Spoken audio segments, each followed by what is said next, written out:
Bear, and I'm an executive leader, marketer, and career coach.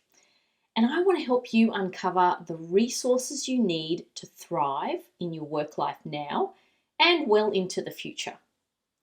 In this video, we're going to talk more about more than finding your purpose. We're going to help you uncover your unfair advantage. Now, some people might ask you, what gets you up in the morning? Or if you didn't have to work, what would you do instead? These questions are often really difficult to answer. And in the context of marrying the things you love to what we can actually make a career of, it's sometimes a big stretch. So if you haven't figured out what you're exceptional at yet, let me offer some tips to help you find it. Now let's start with terminology. I'm keen to go further than just finding your why or your purpose. I don't think that's enough.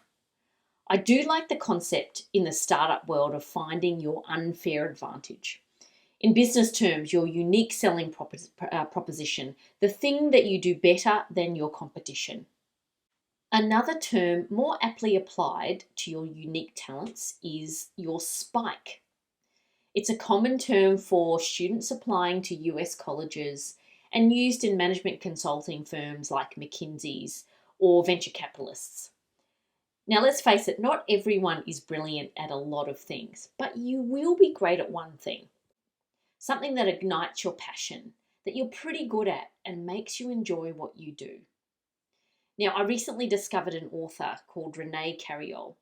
He shares the philosophy of SPIKE, which stands for Strengths, Positively Identified, Kickstart Excellence. And it's the belief that everyone has something they're great at. One characteristic that, if identified and nurtured, can enable genuine fulfillment, and those for you and those that benefit around you. What's that old saying? If you love what you do, you'll never work a day in your life.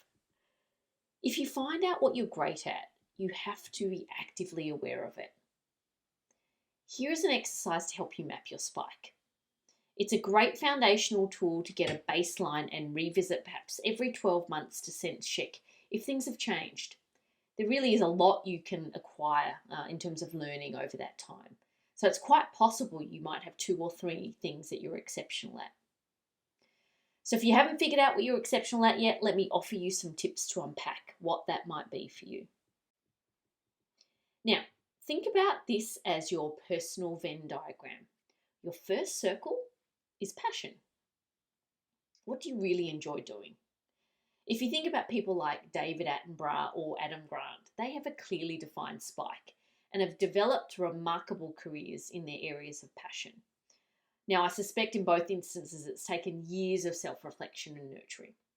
For some of you, it may not be an easy question to answer. You might like to do a few different things, or you might not feel as deeply passionate about any one thing.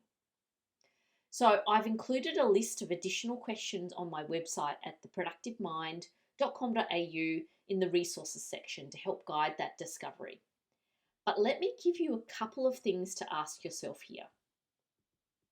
Start with thinking about when you felt the most deeply about something, times that spark you joy. Question 1, when have you felt most productive or in a flow state, where you completely lose track of time and become so immersed or engaged in an activity? Question 2, if you were told to do a TED Talk in the next 30 minutes, what would your topic be about? Now, the next thing in the Venn diagram is capability.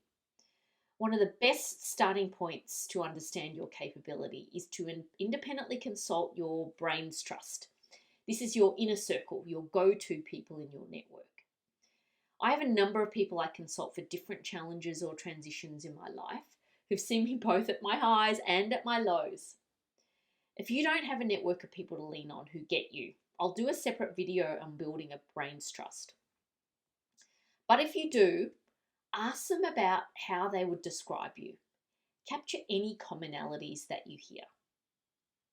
So a couple of questions might be, in addition to that, is what projects have you completed in the last 12 months that you've really enjoyed?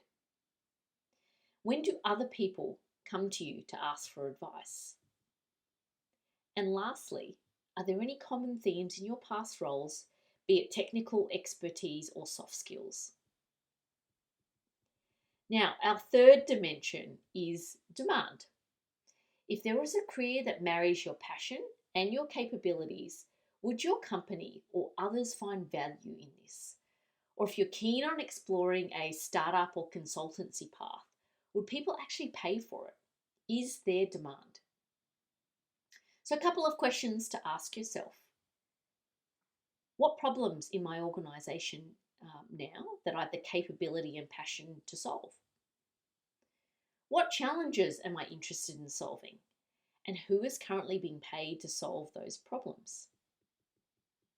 And lastly, who would care and potentially pay for what I could solve? This determines your target market. Now, if you can answer a few of these questions, you can easily define your strengths and your potential marketability. This is particularly relevant when you're thinking about your next job interview or pitching a project or an idea. After you've answered and condensed your top 5 max for each different section, consider the areas that overlap to determine your spike or your unfair advantage. Now, this could be anything from galvanizing teams, it could be curiosity, it could be championing diversity.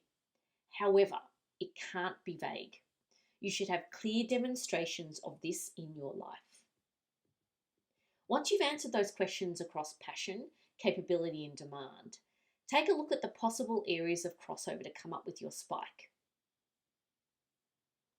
Now, this is a great exercise in clarity, and I'll help you answer why you and why only you. Make sure you capture examples of when you are living into your unfair advantage or spike, and use this to draw upon to create your personal brand and narrative. And it's also great at pulling out in job interviews. Now, if you like this content, subscribe to my channel, and if you know someone who might benefit, please pay it forward and share. Last thought, you have the resources you need to thrive. Be brave, believe in yourself, and take action. You've got this.